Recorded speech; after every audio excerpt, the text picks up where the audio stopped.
दरवर्षी श्रावण पौर्णिमेला नारळी पौर्णिमेसोबतच रक्षाबंधनही साजरं केलं जातं. आपण राखी तर दरवर्षी बांधतो, पण याच सणाबद्दल काही अशाही गोष्टी आहेत ज्या तुम्हाला चकित करतील आणि मी गॅरंटी देते तुम्हाला त्या माहितीही नसतील. जसं की राखी बांधण्याची ही प्रथा नेमकी कधी आणि कशी सुरू झाली, इतिहासातील पहिली राखी कोणी कोणाला बांधली होती, या दिवसाचं महत्व फक्त बहीण भावाच्या नात्यापुरतेच मर्यादित आहे का, की यामागे काही पौराणिक आणि ऐतिहासिक रहस्य दडलेलं आहे. आणि या वर्षी 2025 मध्ये राखी बांधण्याचं योग्य मुहूर्त आणि योग्य पद्धत कोणती, चला या सगळ्या प्रश्नांची उत्तरं आजच्या व्हिडिओमध्ये सांगते. पण त्याआधी व्हिडिओला एक लाईक नक्की करा. आपल्यापैकी अनेकांना वाटतं की रक्षाबंधन हा फक्त बहीण भावाचा सण आहे, पण तुम्हाला आश्चर्य वाटेल की या प्रथेचा सर्वात जुना उल्लेख जो पुराणात सापडतो तो एका पत्नीने आपल्या पतीला बांधलेल्या राखीचा आहे. भविष्य पुराणानुसार एकदा देव आणि दानवांमध्ये भयंकर युद्ध सुरू झालं.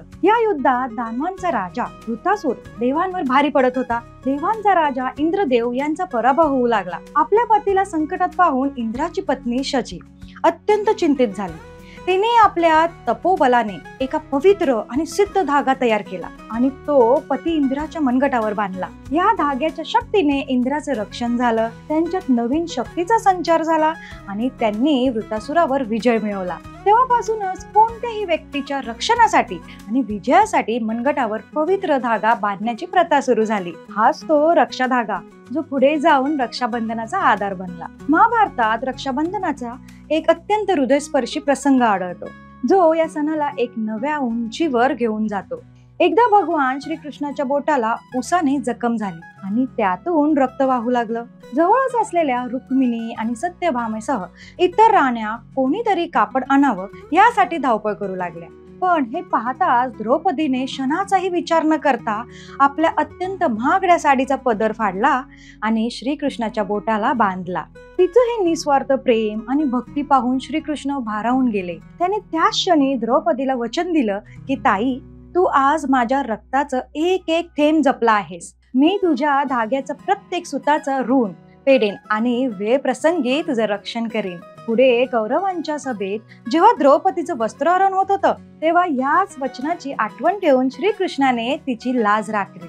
हा प्रसंग सांगतो की रक्षाबंधन हे रक्ताच्या नात्यापेक्षाही विश्वासाच्या आणि प्रेमाच्या नात्यावर अधिक अवलंबून आहे. रक्षाबंधनाने फक्त पौराणिक कथाच नाही तर भारताचा इतिहासही घडवला आहे. इतिहासातील एक प्रसिद्ध घटना आहे चित्तोडची राणी कर्णवती आणि मुघल सम्राट हुमायून यांची.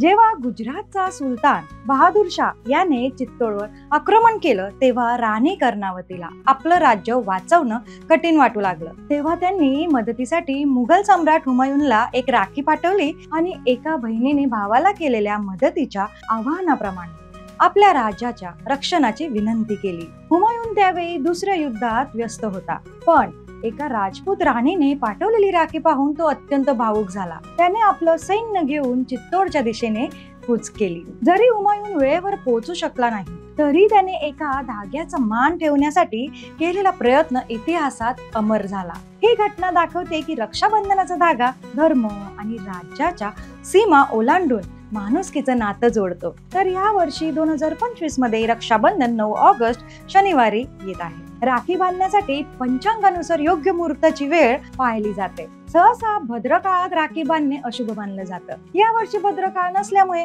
तुम्ही दिवसभर राखी बांधू शकता. राखी बांधण्याची एक सोपी आणि शास्त्रोक्त पद्धत आहे. सर्वप्रथम एका ताटात कुंकू, अक्षता, दिवा, मिठाई आणि राखी ठेवा. आपल्या भावाला पूर्वीकडे तोंड करून पाटावर बसवा. आधी त्याच्या कपाळावर कुंकवाचा टिळा लावा, त्यावर अक्षता लावा. त्यानंतर त्याच्या उजव्या मनगटावर पुढील दिलेला मंत्र म्हणत राखी बांधा.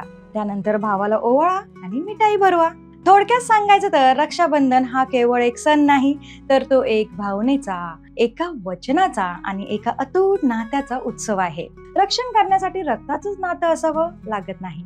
जिथे प्रेम, आदर आणि विश्वास असतो तिथे रक्षणाचं वचन आपोआपच जन्माला येतं. हा धागा म्हणजे एका बहिणीने भावावर ठेवलेल्या विश्वासाचं आणि भावाने बहिणीला दिलेल्या सुरक्षेचा, वचनाचं प्रतीक आहे.